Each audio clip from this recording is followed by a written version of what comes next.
Some rather distressing news to report. There are always a few people that vote against everyone on the slate for directors, and there's maybe a dozen or so people do that. And then there are others that single shot it, and they pick out people to vote against. And this will come as news to Charlie. I haven't told him yet, but he is the only one among our candidates for directors that received no negative votes this year.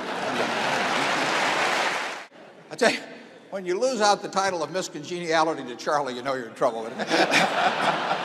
Charlie and I have two jobs. We have to identify and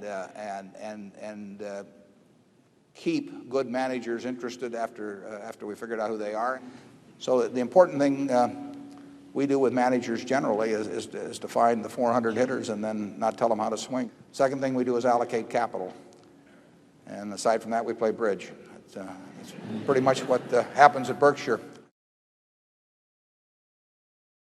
Reinsurance business, by its nature, will be a business in which some very stupid things are done en masse, periodically. I mean, you can be doing dumb things and not know it in reinsurance, and then all of a sudden wake up and find out the money is gone. You don't find out who's been swimming naked until the tide goes out, and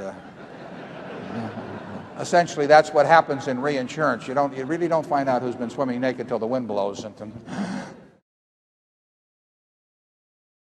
I think someone asked what might be the big financial story of the 90s, and we said we obviously don't know, but that if we had to pick a topic, that it could well be derivatives, because they lend themselves to the use of unusual amounts of leverage, and they're sometimes not completely understood by the people involved. And anytime you combine ignorance and borrowed money, you can get some pretty interesting consequences.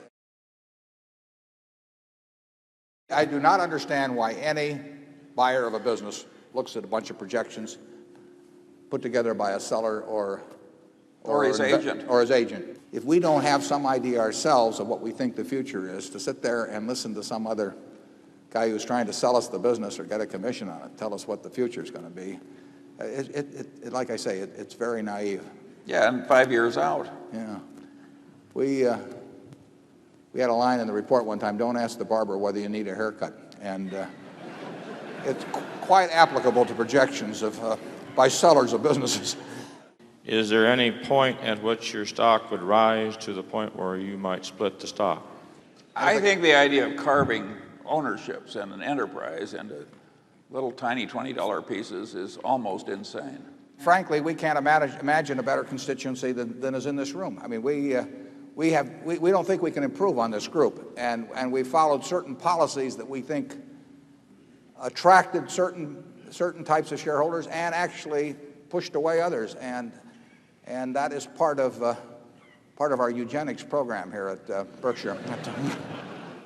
My wife was a collector of blue chip stamps for many, many years, and she bought some stamps with her. What should she do with them? Charlie and I entered this trading stamp business to apply our wizardry to it in, 1969 or so, Charlie?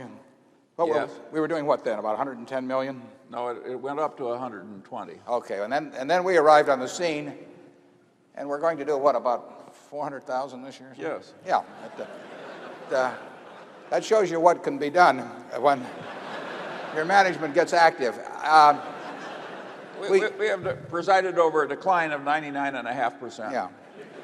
Our advice to anyone who has stamps is to save them, because they're going to be collector's items, and besides, if you bring them to us, we have to give you merchandise for them. So tell her to keep them. They'll do nothing but gain in value over years.